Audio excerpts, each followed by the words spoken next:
முக்கியமாக பார்த்தீங்கன்னா கட்டை வந்து நம்ம ஃபுல் கெப்பாசிட்டி போடல.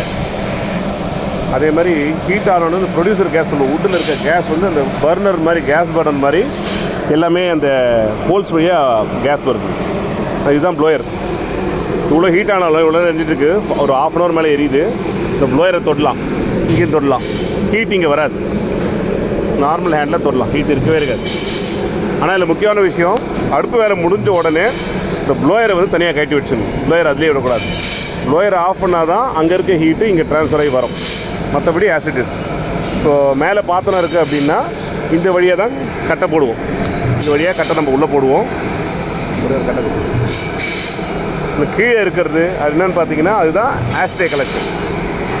ஸோ பாத்திரம் இங்கே மேலே இருக்கும், பாத்திரம் மேலே இருக்கும். ஸோ இது வழியாக நம்ம கட்டை போடணும். இந்த மாதிரி போடணும். எல்லாம் முடிஞ்ச அப்புறமா இந்த ஆஸ்ட்ரே வந்து க்ளீன் பண்ணி எடுக்கணும். அதுதான் இது அபவுட் அவர் ஸ்டவ்.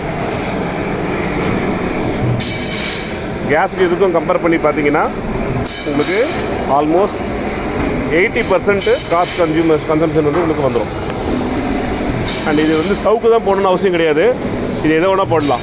சீமை கருவேல மரம் போடலாம், ஃபேக்ட்ரியில் இண்டஸ்ட்ரியல் வேஸ்ட்டு இப்போ பேக்கிங் கொடுக்குறது அது போடலாம், எந்த மரம் வேணால் போடலாம். இல்லை இது 1000 டிகிரி வரைக்கும் கொடுக்கும் டெம்பரேச்சர் எடுத்துகிட்டு போகலாம். சமையலுக்கு 1000 டிகிரி தேவையில்லை. அது எல்லாமே நம்ம இந்த மாதிரி ப்ளோயர் கண்ட்ரோலர் இருக்குது, இதில் நம்ம கண்ட்ரோல் பண்ணிக்கலாம். அதுமாரி நாங்கள் எல்லா சைஸ் கெப்பாசிட்டியும் பண்ணுறோம். 120 லிட்டர் பெரிய கடாயில் வச்சு இந்த ஸ்நாக்ஸ் ஸ்வீட்ஸ் பண்ணுறவங்க கூட நம்மக்கிட்ட வாங்கிக்கலாம். அதுக்கேற்ற ஸ்டவ்ஸும் பெரிய ஸ்டவ்ஸும் உள்ளே இருக்குது. அதை அப்படியே காட்டிடுறோம் வாங்க. அப்படியே இதுதான் பெரிய கமர்ஷியல் சைஸ். இதெல்லாம் இதுதான் எங்கள் ஃபேக்ட்ரி. இது அடுத்த சைஸு. இது ரொம்ப சின்னது, இது வீடுங்களுக்கு இந்த மாதிரி. இது பார்த்திங்கன்னா இருக்கிறதுலே பெரிய சைஸ் கடாய். பட் எல்லாமே மேக் டு ஆர்டர் தான். எங்களுக்கு ஆர்டர் புக்கிங்லாம் இருக்குது. அதனால் முன்கூட்டியே ஆர்டர் பேமெண்ட் ஃபுல்லாக கொடுத்தா தான் நாங்கள் பண்ண முடியும்.